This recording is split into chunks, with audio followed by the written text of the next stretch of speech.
All right, guys, and welcome. We're going to continue on putting this engine back together here.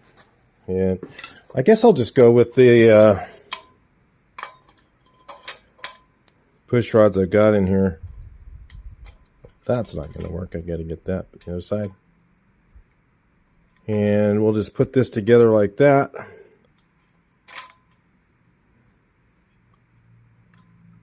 Takes two hands, really. So I'll put all the push rods in. I put them all in here. Then I put the nuts on. Then I'll just put this together. Adjust the valves. I set the in play, and it's not fully tightened. So what I'm going to do is take it off. I haven't put the, I'll take the thing off the stand. I think I got it pretty roughly set around 5. So when I get it fully tightened, then it should be around 5. So I'll do that when I get it off the stand at some point here. And then we're getting our tin. It's not here yet. So I can put on the generator stand right now.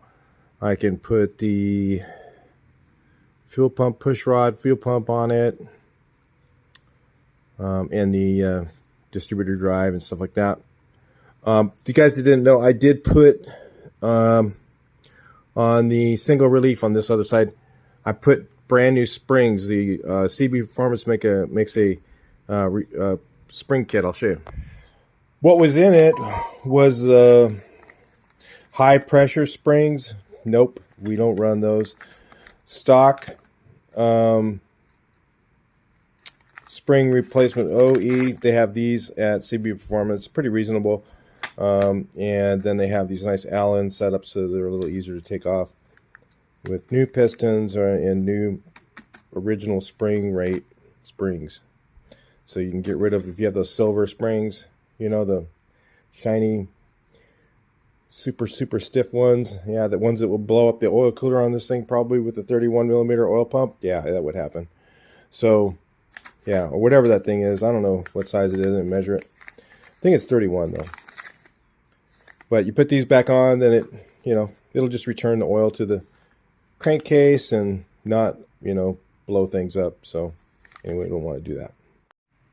Bet you didn't know you could do that. Take half the motor apart. Why did I have to do that? Well, when I was adjusting the valves, I figured out something. I forgot this line goes up to here, goes through that, and to the mark. So I had the mark over here. Just one of those things. I just was too busy trying to film everything and thinking and not doing enough thinking. So anyway, I took it all apart off camera. I just wanted to get it done quickly, and I didn't want to bring you guys along. So I hope you didn't get disappointed at that. I got this whole thing apart, put everything on the tray in 30 minutes. So that's what happens when I don't film. It's a lot faster. So anyway, I got to clean all the goo off of here. And that anybody that wonders, this stuff splits real easy. Okay, this Honda Bond, it really does split easy. Somebody said, "Oh, that stuff's terrible to split the cases." No, that's silicone that was on here before, and that is horribly hard to get the case apart. This is not. So anyway, got her fixed. Now I got a reverse procedure. I'll bring you back in once I get all this put together, because I really don't want to film it twice. All right, so 2.5 hours later, that included a stop to eat. So really not too bad. Taking apart half the motor like that, it goes out pretty good, guys. And that's the way you catch it. When you adjust the valves, you're just going to know that something's not right. If you're putting it together and you start adjusting your valves and one's tight and one's loose and it doesn't look right, then you need to start looking for stuff, and that's what happened. So anyway, I don't know what happened there, but I kind of do, but I just don't put those cams on very often. I'm usually getting, like the last, 4 or 5 engines, I've had ones with the cam already on it. And just the performance cam was already ground. So yeah, I just kind of screwed up here, and it happens. So anyway, back to it. Valves are adjusted. Now we're going to Gotta drop the distributor drive. Now I gotta find the shims. I didn't see them in the baggie. Right, here's the baggie and no shims. Interesting. I usually put them right in there with it. Well, actually, no, I pulled the distributor drive after I had the engine apart, so it should be here. In fact, I know I had the shims, so I'll find them. But that's going to take a little bit.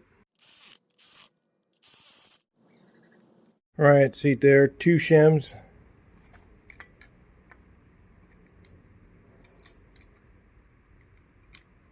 Down the hole.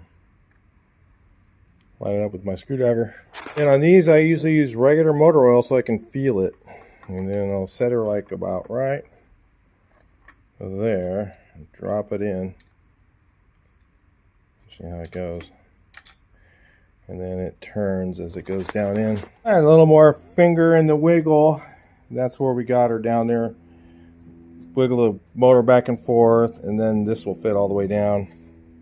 So now we're going to put the fuel pump push rod in. Either you put the distributor in or the fuel pump push rod right away after you drop that drive. Because if you put that in too early and you start turning the engine over, there goes the brass gear. Sometimes it'll walk its way up and the brass gear will get all chewed up and you got to tear the whole motor apart. Well, you got to do the whole motor. I mean, I guess you could do the half case thing that I did, but it's kind of hard to get the rods off for the other side. But you know, it's probably doable.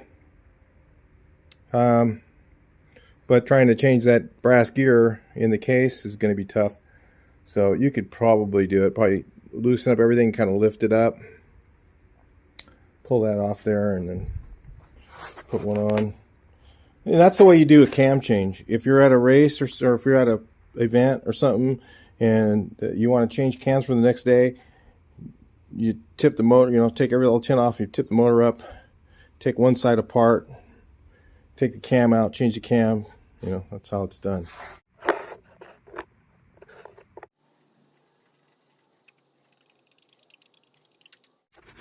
All right, I think I'm going to go with 1,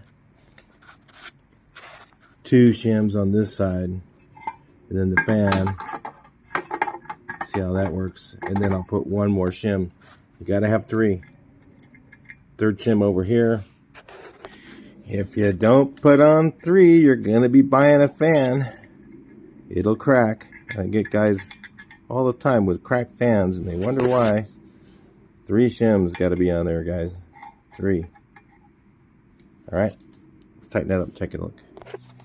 It's not hitting. A little wobbly, but that's crap. Guess that'll work, though.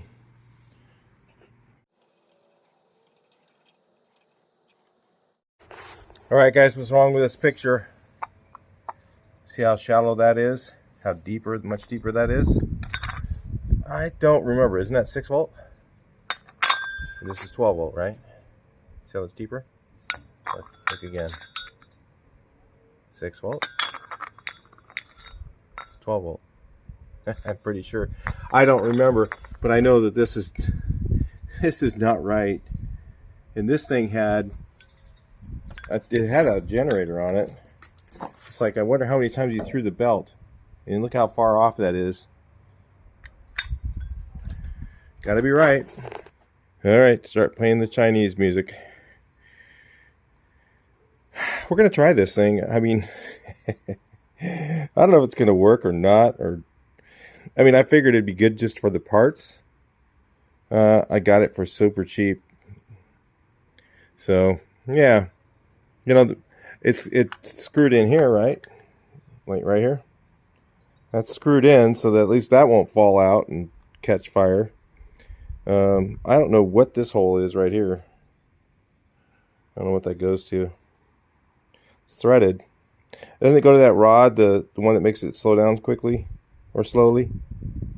That's what I think it is, but I blow on it and it goes somewhere, so I don't know.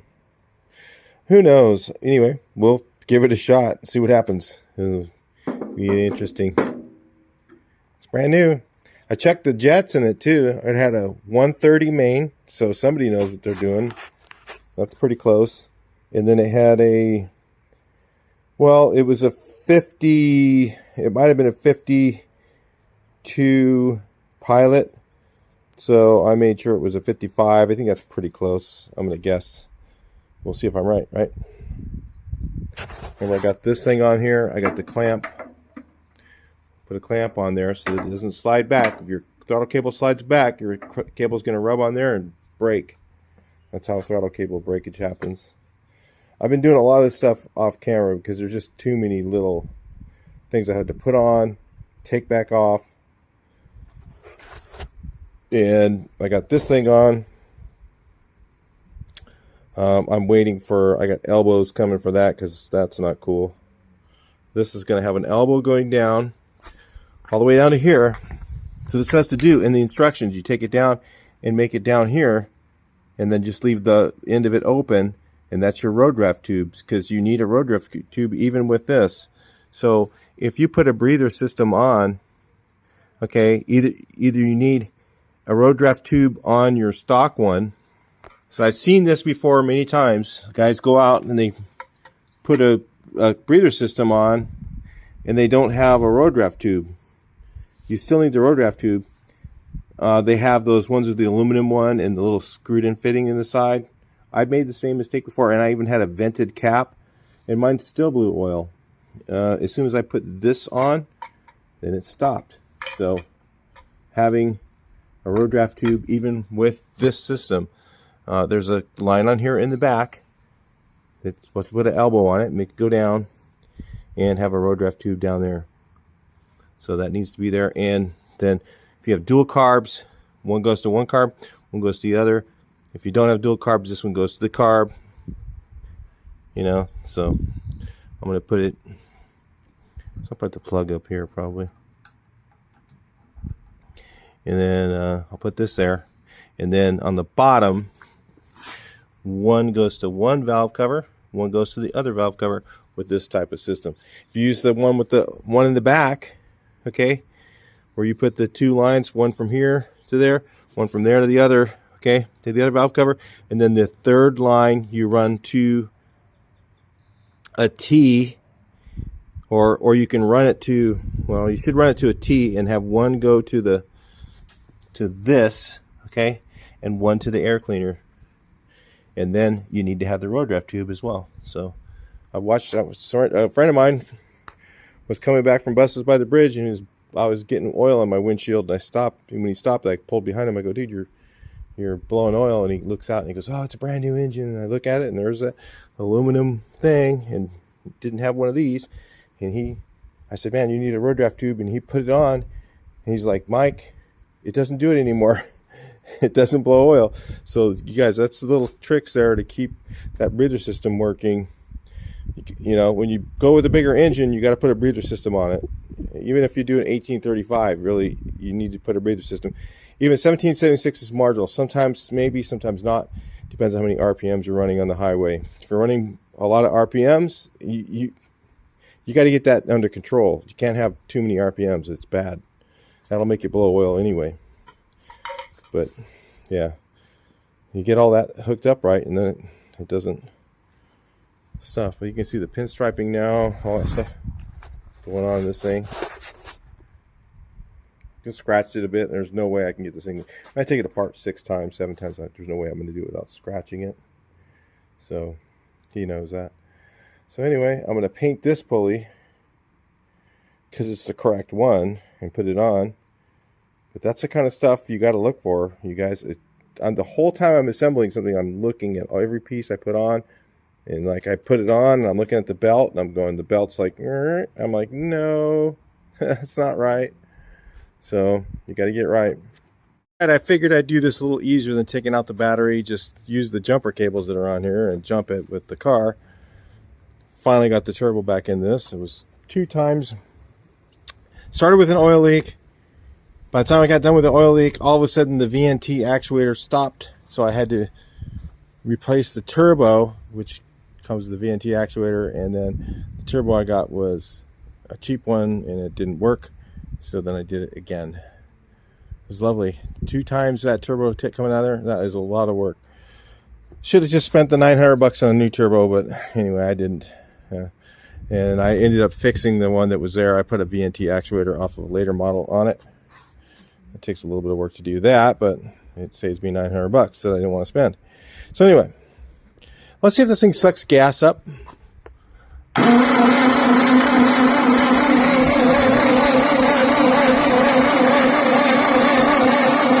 I'm doing it without the, I don't have the spark plugs in it because it's a little easier to crank over.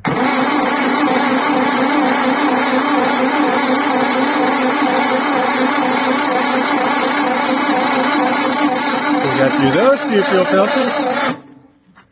It's a little slow to crank still. For no plugs in it, it should be.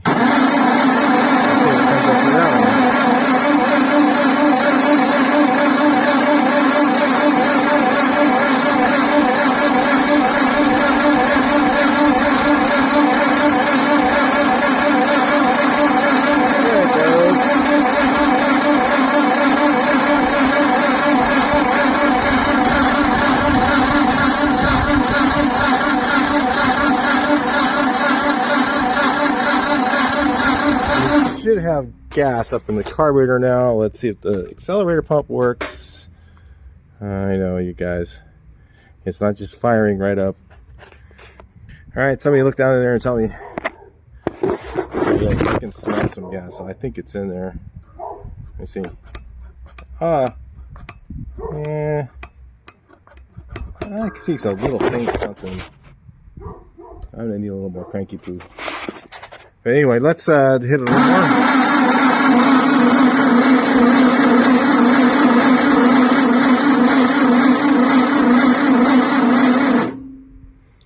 A little choky.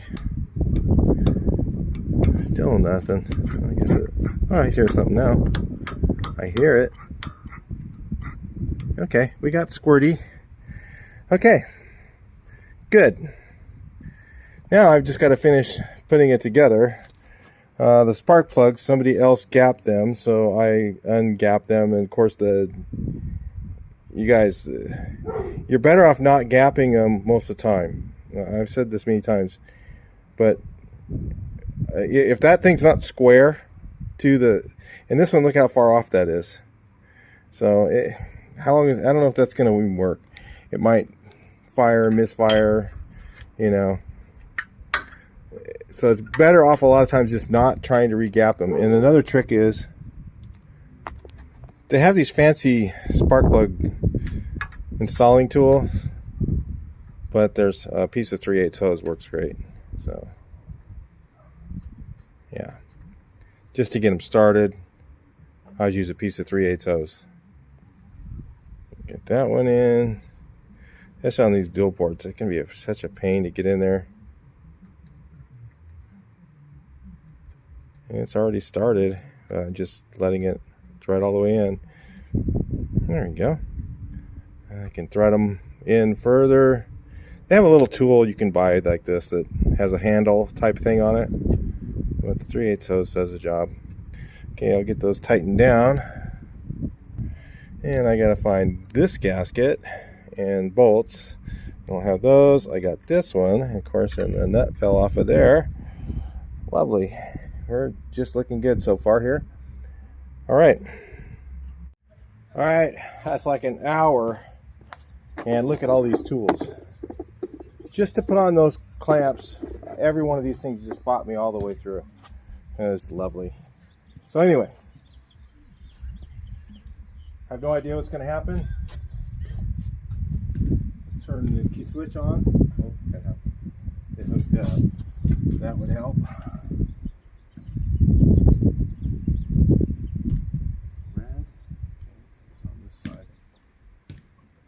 It up backwards.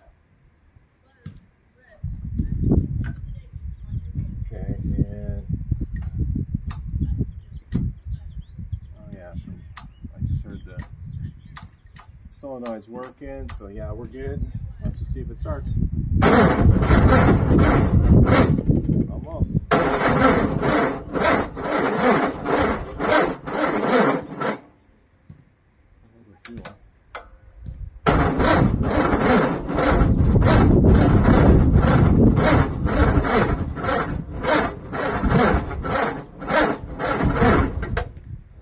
little tight one. It wasn't. I started putting pulleys on. That pulley, I took it on and off 7-8 times. These things here, you have to take them off and put them on real gentle. Make sure you almost have to sand them. Let me start the car up and let it run.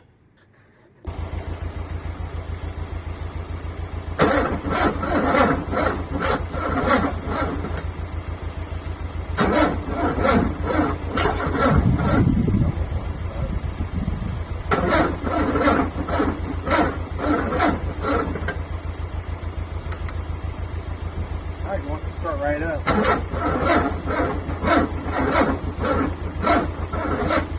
doesn't go fast enough.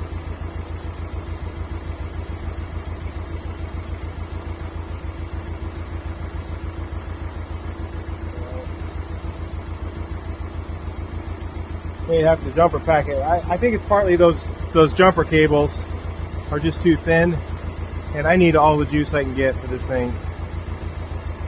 So this thing, it won't need a high torque starter once it starts. It's not enough compression, but let's let this.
30 degrees.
after 20 minutes.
A little bit of adjustment there after that.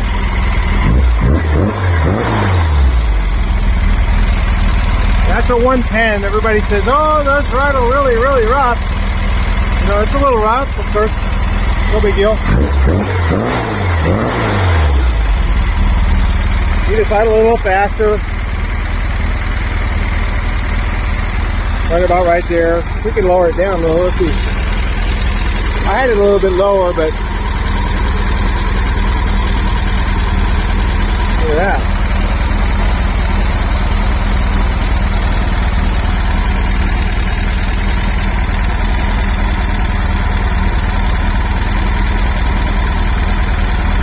If you run it way down, it'll get really rough.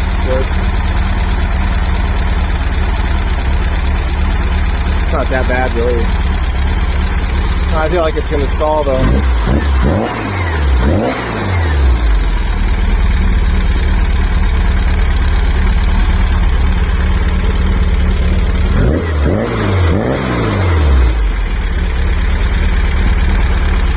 Probably wouldn't. Like I said, I'll idle it up a little bit more.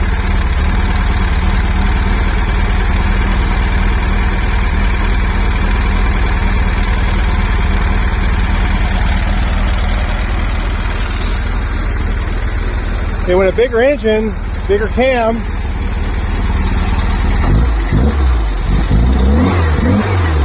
well, you put a 110 on a 1776, it's not going to idle like this.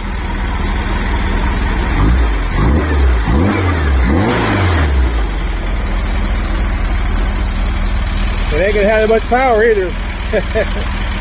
You'll knock your socks out with a stock carburetor. I can tell I can put this in there right now, the stock carb, and this thing will be really fast.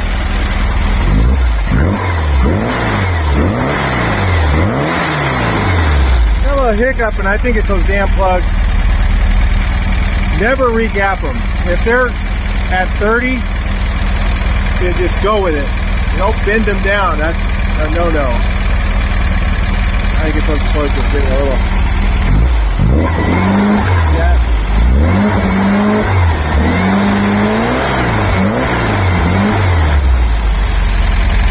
Probably just get a new set of plugs.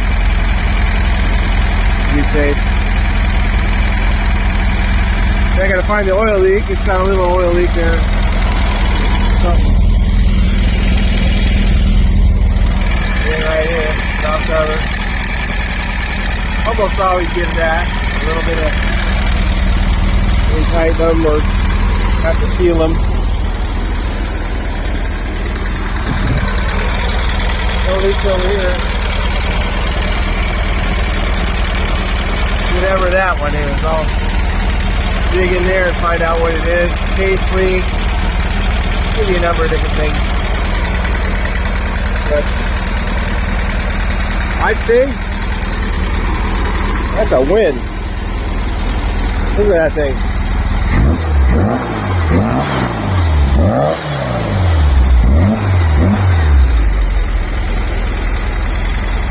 Wow. 2021. Hey, we're going to be putting this in the car, you guys. The car that it's going in, see those pinstripes on it, it gives you an idea. It's special. You guys want to come back to that video? If you haven't subscribed to the channel, make sure you do that. And yeah, this thing here is that is a winner. Let's turn it on.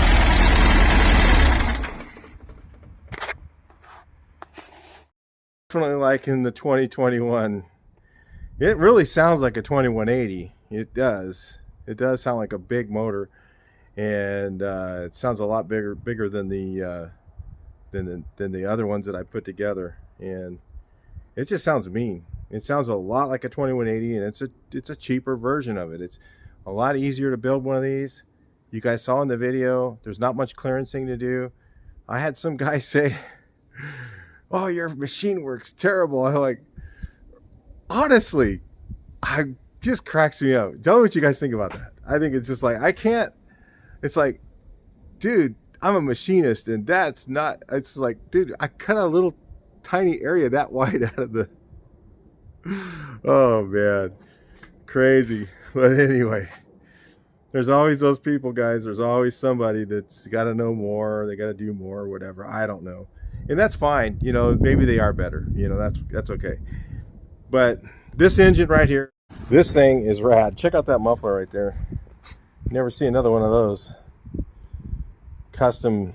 It's a one. Actually, it used to have a smaller muffler on it, the old school style one, and he put this bigger one on there. It sounds really cool. I like the way it sounds. And the head temps were good. That's normal head temps. 260, 270 is like every day, all day long. VWs, you know, that's where they run the head. You know, if it's under 300, it's really good. You know, so we're good there.